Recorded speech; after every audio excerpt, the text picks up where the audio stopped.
ডেকে বলে, আলী খালি হাতে দোয়া করে হবে না। ওসমান, তোমার বাড়িতে কি তরবারি আছে? হযরত ওসমান ডেকে বলেন, নবী আমার বাড়িতে একটা তরবারি আছে 27 ইঞ্চি লম্বা। বলেন মারহাবা। এখন তো তরবারি কথা শুনলেই বলবে জঙ্গি, কথা কয় না? তরবারি কথা শুনলে কি বলবে? জঙ্গি। মনে করেন আপনাদের রংপুর শহরে একটা দাওরা হাদিস মাদ্রাসা আছে। কুরবানির ঈদের আগে হুজুর তখন বলতেছে, বাবা এই রংপুর শহরে অনেক ধনী কোটিপতি শিল্পপতি বসবাস করে, যাদের কুরবানির পশুটা যদি তোমরা জবাই করে দাও তাহলে চামড়াটাও মাদ্রাসায় দেবে, নগদ কিছু হাদিয়াও তোমাদের হাতে দেবে। তো কিছু ছেলে পেলে রাজি হয়ে গেল, হুজুর আমরা ঈদের ছুটিতে বাড়িতে যাব না, কুরবানির পশু জবাই করে চামড়া কালেকশন করে তারপরে বাড়িতে যাব। কথা কি বুঝতে পারছেন? তো হুজুর বলতেছে কারা কারা? মনে করেন 80টা ছেলে রাজি হয়ে গেল। হুজুর তখন বলতেছে, বাবা খালি হাতে তো আর গরু জবাই করা যাবে না, লাগবে কি? আপনারা কি বলেন? চাকু, ছুরি, ছোরা, কি বলেন? বলেন বলেন বলেন। ছুরি, ছোরা। চাচা বলতেছে আমরা ছোরা বলি। আচ্ছা যা বলেন, সমস্যা নাই। এবার কামারের কাছে 80টা ছোরার অর্ডার দিয়ে হুজুর বানায় রাখছে।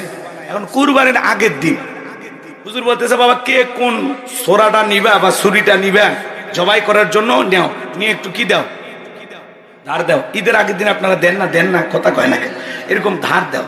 তো ওই রকম ভাবে 80টা ছেলে বসে যদি ধার দিতেছে, এলাকার হলো বিশ্ববাদ পার তেলতেলা গোয়েন্দার হুজুর টুপিওয়ালা দাড়িওয়ালা ইসলামী আন্দোলনের কর্মী কে সহ্য করে না, আস্তে করে গোপনে যা নাম বলে দেয় উমুক উমুক উমুক। এরকম হাইব্রিড শয়তান আছে না নাই?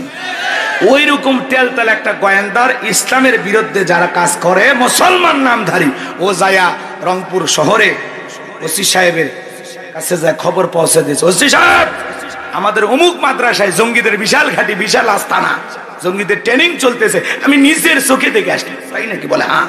এইবার ওসি সাহেব পুরো মাদ্রাসার চতুর্দিকে ঘেরাও করছে প্রশাসনের লোক দিয়ে, ভিতরে ঢুকে বলতেছে, হুজুর আমরা সংবাদ পাইলাম এখানে নাকি জঙ্গিদের বিশাল ঘাঁটি আছে, বিশাল আস্তানা। মুহতামিম হুজুর বলতেছে, না এরকম কোনো ঘটনা ঘটেনি। না, আমরা গোপন তথ্যের ভিত্তিতে এই সংবাদ পাইয়াছি, ইহা ভুল হওয়ার কোনো সম্ভাবনা নাই। কথাকে বোঝেন নাই? এইবার যখন এই কথা বলেছেন হুজুর বলতেছে, না এমন ঘটনা ঘটেইনি। ওসি সাহেব বলতেছে, পুরো মাদ্রাসা সার্চ করো, তল্লাশি চালাও, একেবারে চিরুনি অভিযান চালাও। বোঝেন নাই? খুঁজা খুঁজা খুঁজা খুঁজা মুহতামিম হুজুরের খাটের নিচে পাইছে ওই যে ছোরা ছুরির বস্তা। চাচা বুঝছেন বা? ওই ছোরার বস্তা নিয়ে আসছে, ওই ছুরির বস্তা নিয়ে আসার পর এইবার যখন ঢালছে, ওসি সাহেব বলছে সব কি তথ্য তো ভুল না, 100% মিলে গেল। এক বুদ্ধি মোটা ছাত্র কোন জায়গায় কি বলা লাগবে কথার ব্রেক পায় না, বুঝছেন?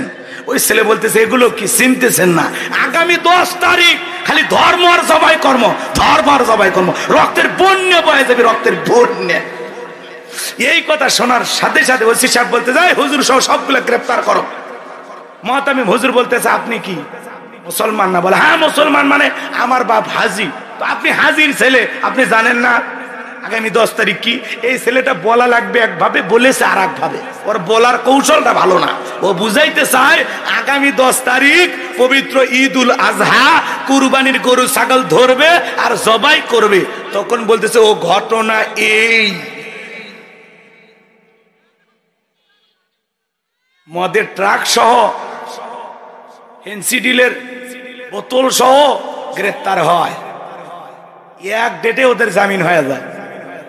আর হুজুর মাদ্রাসার থেকে নিয়ে গেছে,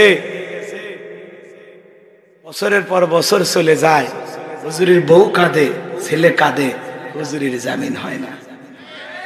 হুজুরের হাতে ডান্ডা বেরি, পায়ে ডান্ডা বেরি, মাথায় হেলমেট, দেখে মনে হয় পৃথিবীর সবচাইতে বড় সন্ত্রাসী। কথা কন নাকি আপনারা? করছেন করেন, সমস্যা নাই, ভালো করে বোঝার চেষ্টা করবেন বাজান গো আমার। যারা বলে মাদ্রাসায় জঙ্গিদের আস্তানা আছে, ঘাঁটি আছে, মনে রাখবেন এরা ইসলামের বন্ধু না। বাংলাদেশের কোন মাদ্রাসায় জঙ্গিদের আস্তানা নাই, ঘাঁটি নাই। জঙ্গিদের ট্রেনিং মাদ্রাসায় দেওয়া হয় না। মাদ্রাসায় জীবনের শেষ জানাজার নামাজের ট্রেনিং দেওয়া হয়, জুমার নামাজের ট্রেনিং দেওয়া হয়। এদেশের ভদ্র আদর্শ অমায়িক ব্যবহারের নাগরিক মাদ্রাসা থেকে বের হয়। যারা মাদ্রাসার বিরুদ্ধে কথা বলবে ওরা ষড়যন্ত্র কইরা সিন্ডিকেটের মাধ্যমে চামড়ার দাম কমাইছে, মাদ্রাসা বন্ধ হয়েছে। আগেকার গরু চাচা 3 লাখ 4 লাখ টাকাতে গরু কিনলে ওই চামড়া 5,000 টাকা হইতো, 4,000 টাকা বিক্রি হইতো। এখন গরুর দাম 3 লাখ, চামড়ার দাম 250 টাকা, 250 টাকা। আবার একজন করছে 150 টাকা। আর ছাগলের চামড়া তো নেই না, ফেলাইয়া দেওয়া লাগে।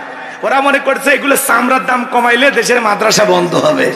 ষড়যন্ত্র করেছ, সফল হতে পারবা না। আগের চাইতে মাদ্রাসা কমেছে না বেড়েছে? 500 টাকার পায়ের জুতা এখন 3000 টাকা। জুতার দাম বাড়ে, চামড়ার দাম কেমনে কমে? সিন্ডিকেটের মাধ্যমে এটা কমায় রাখছে। এর একটা বিপুল পরিমাণের অর্থ কে পায়, কারা পায় আমরাও জানি, তখন ঠিক কিনা? এই জন্য বাজান গো আমার মনে রাখবেন, চামড়ার দাম কমায় এদেশের একটা মাদ্রাসা বন্ধ করতে পারবেন না। এদেশের প্রত্যেকটা মুসলমানের পকেটে পকেটে মাদ্রাসা চালানোর জন্য আল্লাহ অ্যাকাউন্ট খুলে রেখেছে।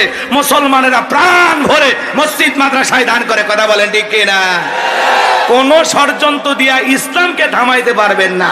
যারা থামাইতে আসবে আল্লাহ তাআলা ওদেরকেই থামিয়ে দেবে।